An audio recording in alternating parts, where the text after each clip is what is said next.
여러분 오늘도 안녕하십시오. 이신근TV입니다. 만나서 반갑고요. 고맙습니다.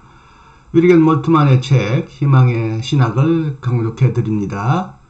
오늘은 12번째입니다. 제1장 종말론과 계시 7. 하나님의 간접적 자기 계시로서 역사. 판넨베르크와 렌토르프 형제 빌켄스의 기획작품인 역사로서 계시 1961년에서 우리는 하나님의 자기 계시에 대한 신학적 사고를 초월적 주체성의 반성 철학으로부터 떼어놓으려는 시도를 발견한다.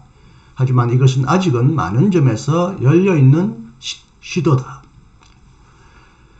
중략합니다.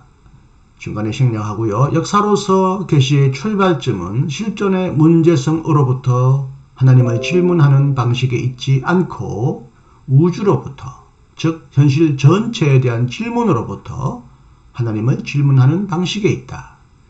그러므로 캐리그마의 신학 대신에 그리고 호소력 있는 말씀 가운데서 하나님이 직접적으로 자신을 계시하신다는 생각 대신에 하나님이 자신의 역사적 행동의 거울 속에서 간접적으로 자신을 계시하신다는 인식이 등장하였다.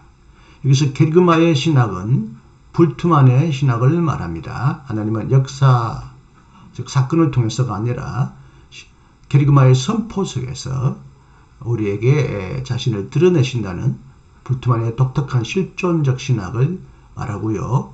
호소력 있는 말씀 가운데서 하나님이 직접적으로 자신을 계시하신다. 하나님의 자기 계시 이 표현은 무엇보다도 칼바르트의 신학을 지시하고 있습니다.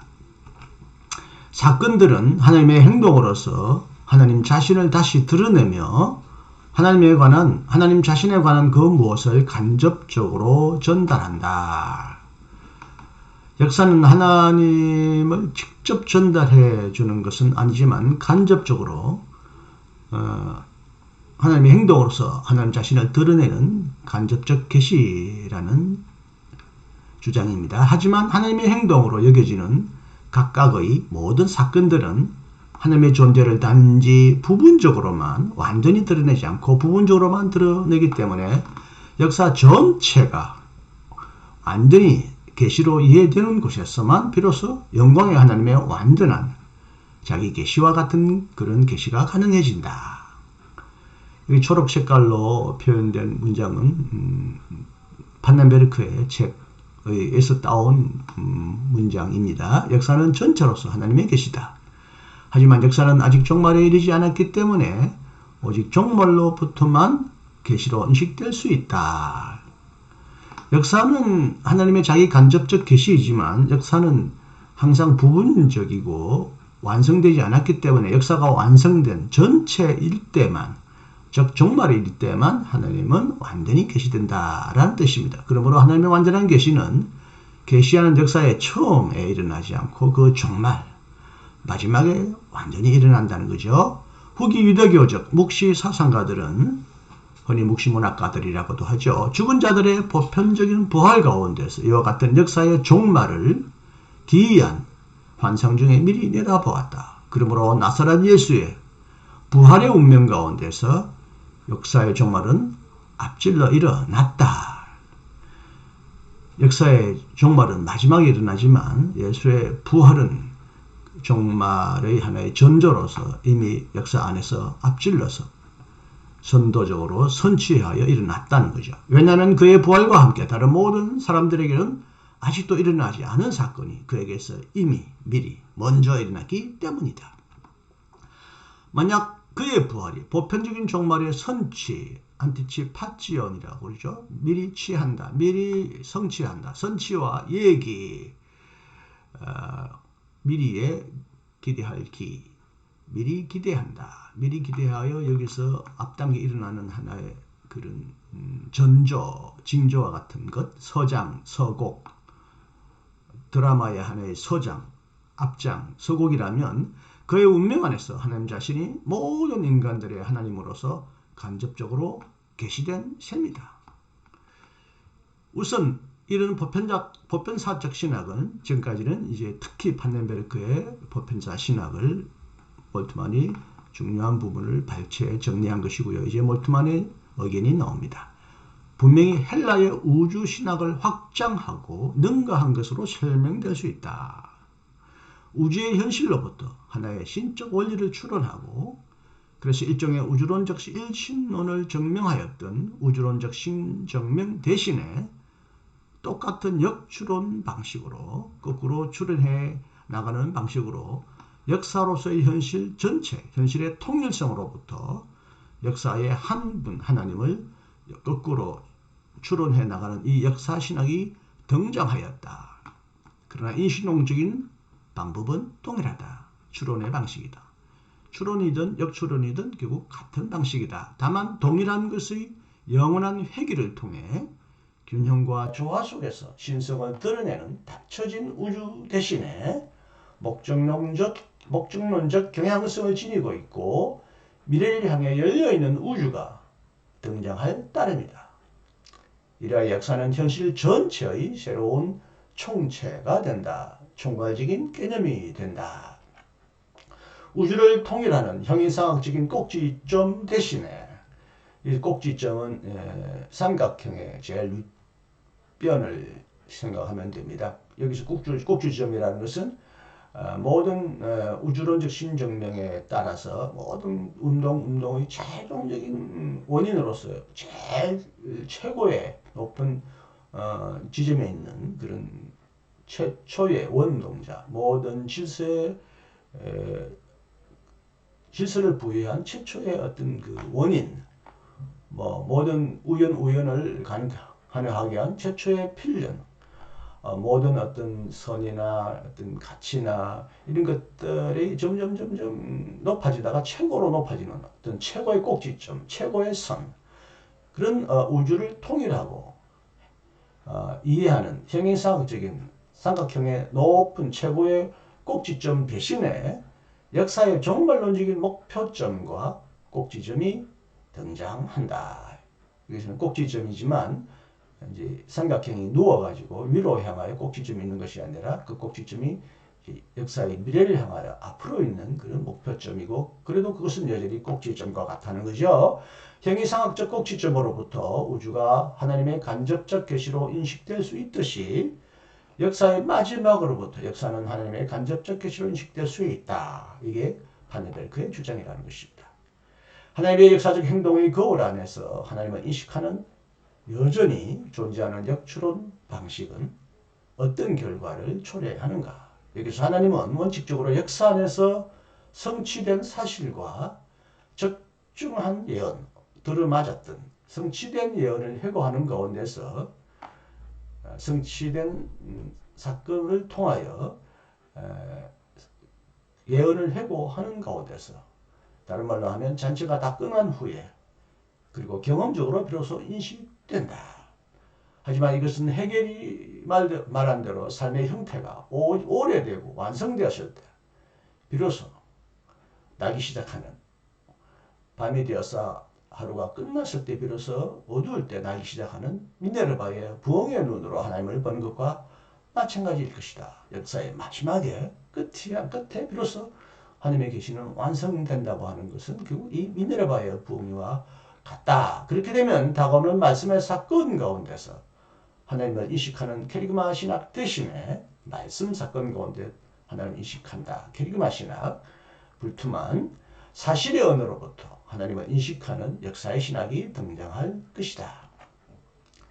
헬라의 우주신학에서 하나님의 영원한 존재가 존재하는 것 안에서 간접적으로 나타나고 그것에서 추론될 수 있듯이 여기서는 하나님의 존재가 역사에 이미 존재하였던 것 안에서 다시 인식된다. 물론 역사의 종말은 아직 오지 않았고 예수의 운명 속에서 미리 앞당겨 일어났다는 사실 때문에 역사 속의 하나님 인식은 항상 오직 예기적이고 부분적이고 잠정적이고 선치적인 미리 취하는 그런 인식이 된다.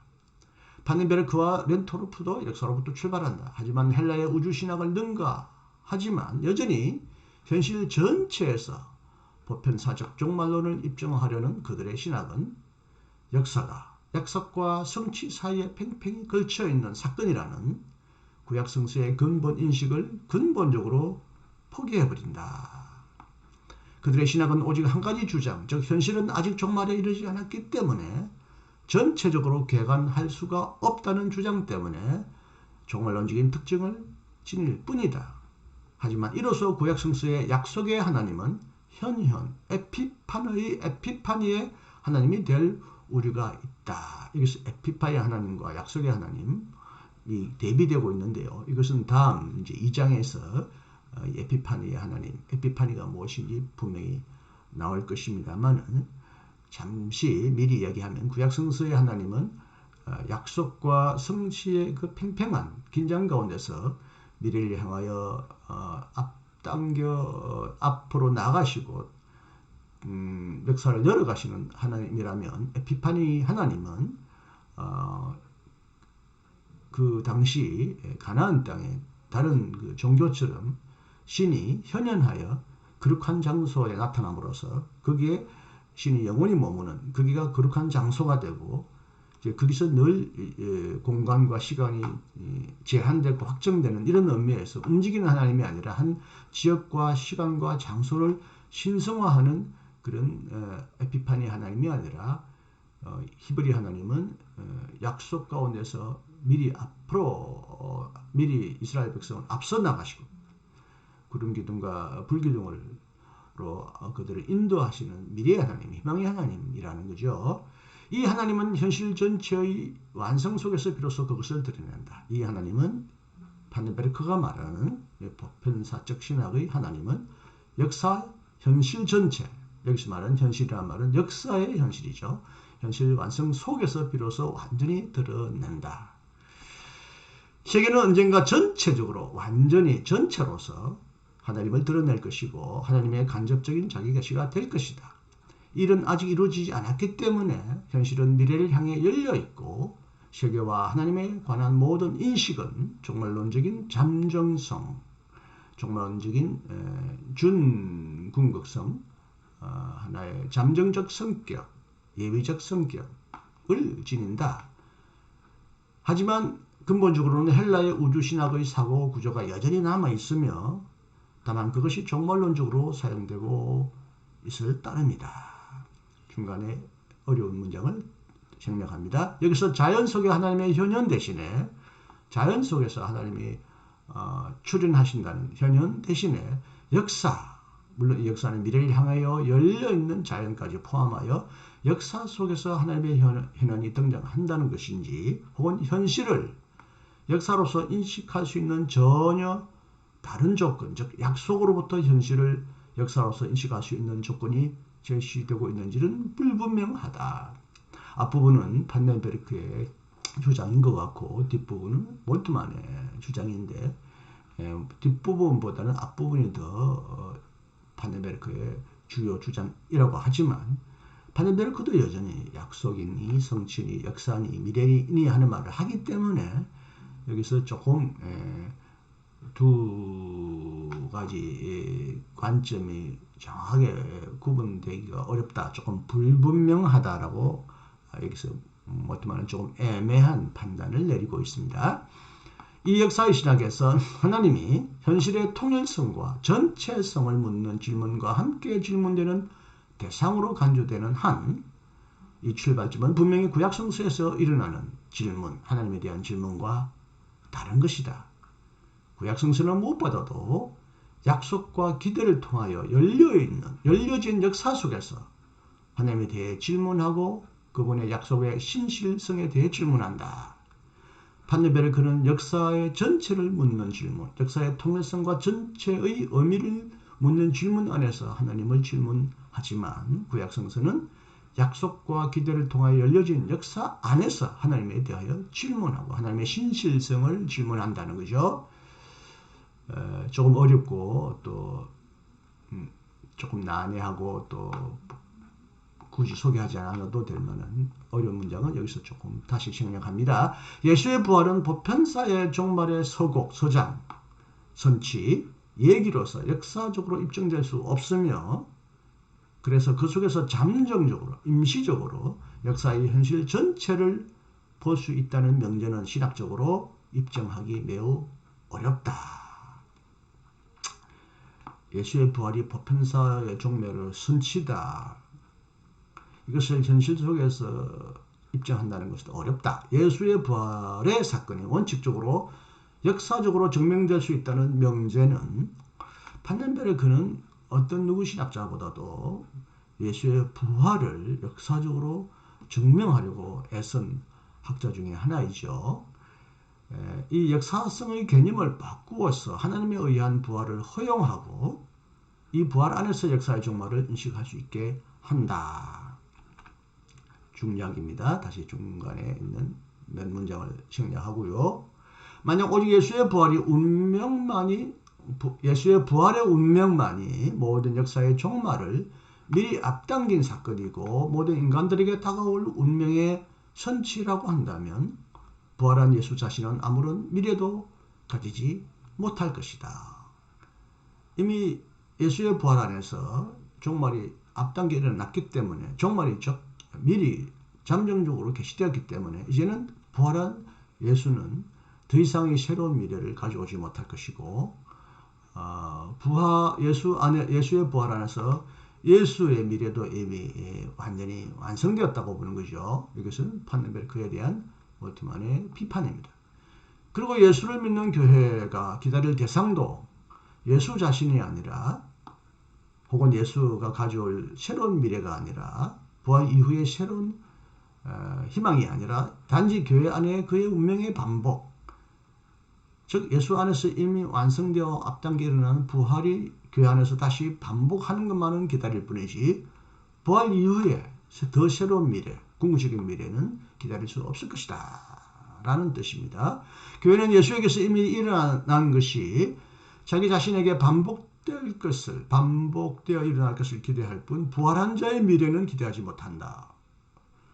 부활은 이미 종말의 완전한 성취이기 때문에 부활한 자는 미래가 없고 그래서 교회도 예수의 부활의 미래를 기대하지 못한다는 거죠.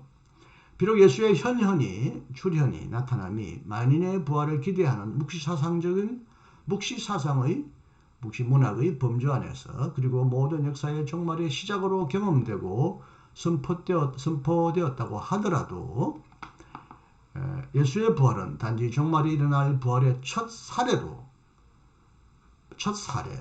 사건으로만 생각된 것이 아니라 모든 믿는 자들의 부활 생명의 원천으로 생각되었다. 부활의 첫 열매라고 바울은 표현합니다. 모든 죽은 자들의 부활의 첫 열매이고 나중에 죽은 자들의 부활은 예수처럼 똑같이 부활할 것이라는 의미에서 첫 열매, 첫 사례로 우리가 흔히 표현합니다만 그렇게 되면 더 이상은 부활 이후에는 새로운 생명의 어떤 영광스러운 미래가 열려있지 않고 예수의 부활로 인하여 미래의 생명이 완성되었다 라고만 말할 수 있기 때문에 예수의 부활이 새로운 생명, 미래의 영광의 원천, 근원으로 생각되기는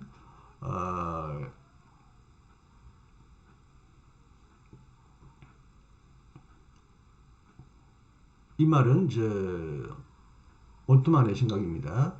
판넨베르크를 식으로 말하면 예수의 부활은 부활의 첫 사례이고 첫 번째 사례고 그리스도는 두 번째, 세 번째, 네 번째 동일한 부활의 희망을 기대한다면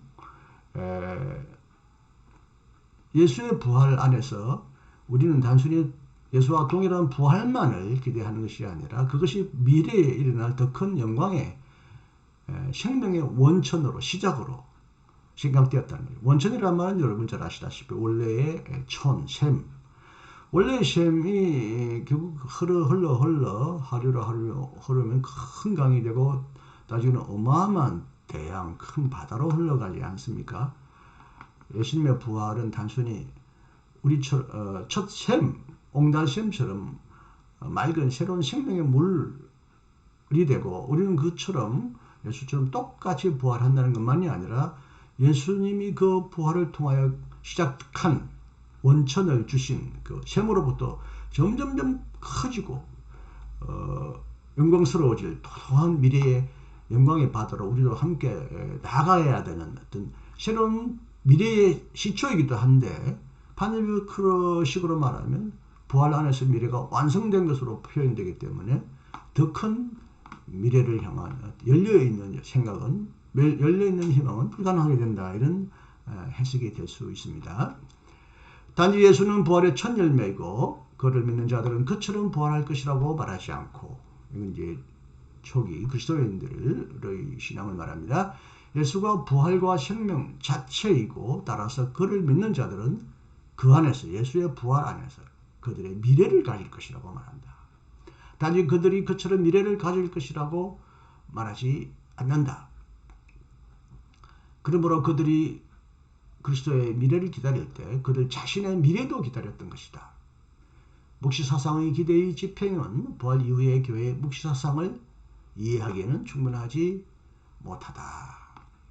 묵시사상적 종말론은 교회의 선교적 파송에 의해 대치된다. 오직 부활한 그리스도 자신이 여전히 미래를 가질 때 부활을 통하여 미래가 없는 완성이 일어난 것이 아니라, 부활한 예수도 미래가 있고 또 부활한 예수를 통하여 교회도 그 미래를 기다리게 될 때 교회의 선교적 사명은 이해될 수 있다. 그것은 바로 이방인을 위한 보편적인 미래이다. 바로 그때만 이방인을 향한 교회의 사도직은 역사적 의미를 지닐 수 있다.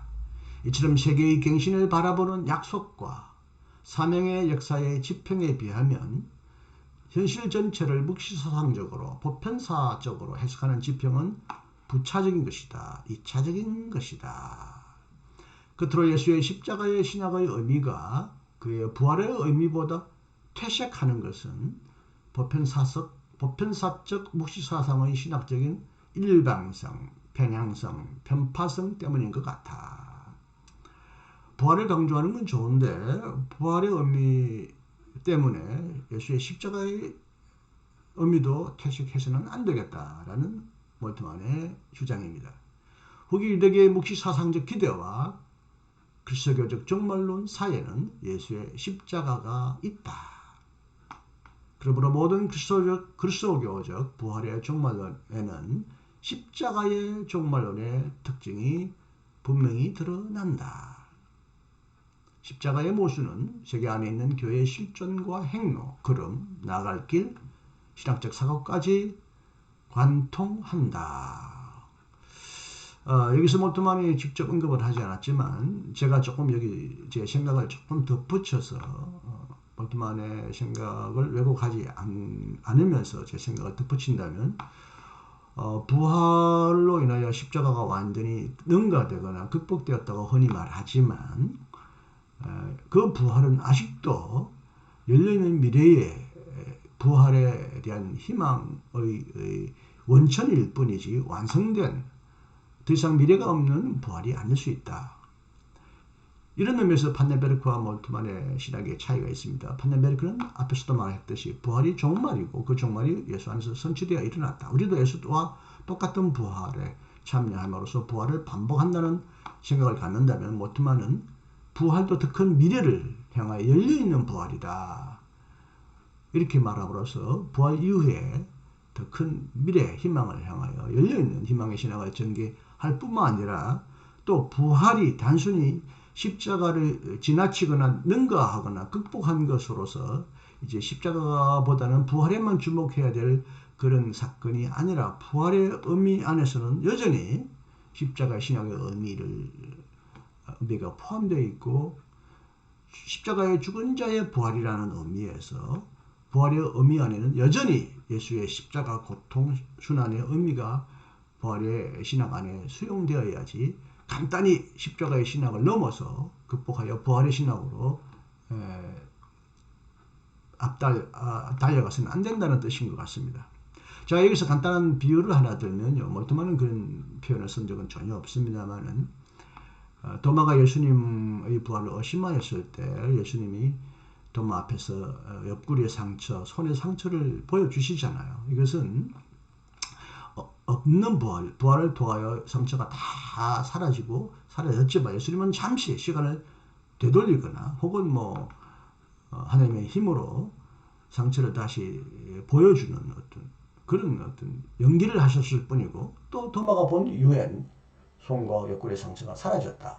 부활은 아름다운 완성된 아름다운 부활이기 때문에 상처가 있는 예수의 부활의 몸은 이상하게 생각될 수도 있잖아요.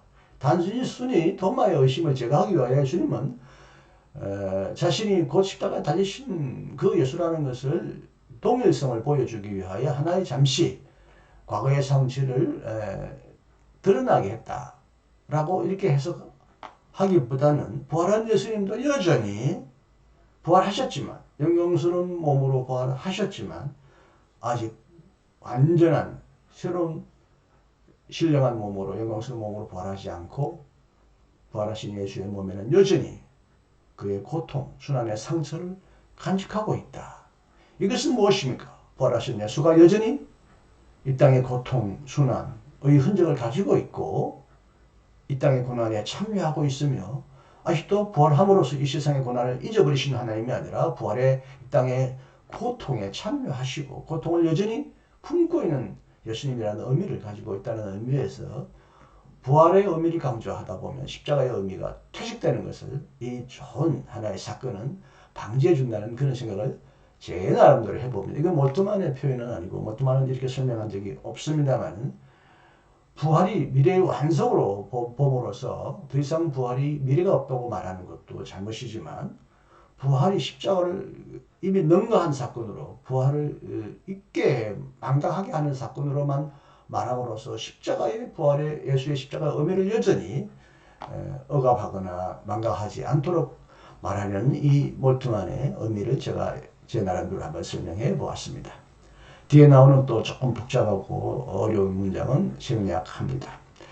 간단히 한번 나가기 전에 요약하면, 이제 하나님 증명 방식을 여기서 몰트만은 이제 주장합니다. 흔히 전통적으로 수많은 하나님 증명 방식이 시도되었는데 크게 보면 세 가지입니다. 우주론적 신증명입니다. 우주로부터, 세계로부터, 모든 운동의 최초의 원동자로, 모든 질서의 부여자로, 혹은 모든 결과의 원인으로, 모든 어떤 농도나 가치의 최고의 어떤 경지로 이렇게 추론해 나가는 방식이죠.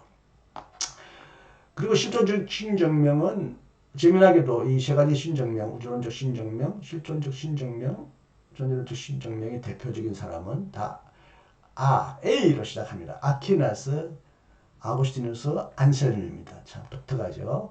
토마스 아퀴나스가 흔히 우주론적 신증명을 통하여 세계로부터 하나님을 증명하려고 했고, 아구스티누스는 자신의 실존적인 경험으로부터 하나님을 떠나 있을 때 진정한 마음의 평안을 모르고 죄책감과 고난과 무의미 가운데 빠졌을 때 괴로워하다가 하나님을 만난 이후에 그의 마음에 진정한 평화와 안식을 얻었다. 그의 영혼의 참된 평화 속에서, 실존적인 경험 속에서 하나님을 증명했다고 하는 아구스티누스의 실존적 신증명이 있고, 또 안셀름은 하나님의 개념, 하나님은 그보다 더 크다고 생각될 수 없는 존재이기 때문에 더 이상 크다고 생각할 수 없는 그 존재는 당연히 존재를 포함하고 있다, 존재할 수밖에 없다고 하는 이런 존재론적 신증명이 있는데, 여기서 몰트만은 판덴베르크를 비판할 때 보편사적 신학은 우주론적 신학을 대신한 것 같지만 결국 같은 역추론 방식으로 우주의 전체, 역사의 전체로부터, 통일사로부터 역사의 하나님을 추론해 나가는 방식, 이건 여전히 우주론적 신증명 방식과 동일하다고 말합니다. 인신론적인 방법은 동일하다는 거죠. 최종적인 마지막 결론, 우주의 완성으로부터 하나님의 존재를 증명하는 방식. 과거의 우주론적 신증명은 자연의 어떤 질서나 운동이나 결과나 이런 것으로부터 최초의 원인으로 거꾸로 추론해 나가는 방식이었다면, 판덴베르크는 역사가 전체로서 완성됐을 때 하나님은 완전히 계시된다. 그러나 예수의 부활 안에서 잠정적으로 계시되었다. 이런 방식으로 종말론적인 사상과 우주신학, 역사적인 신학을 설명해 나가는 방식은 어떻게 보면 우주론적 신증명을 대신했다고도 하지만 능가했다고도 하지만 그 방법론은 우주론적 신증명과 동일하다는 거죠.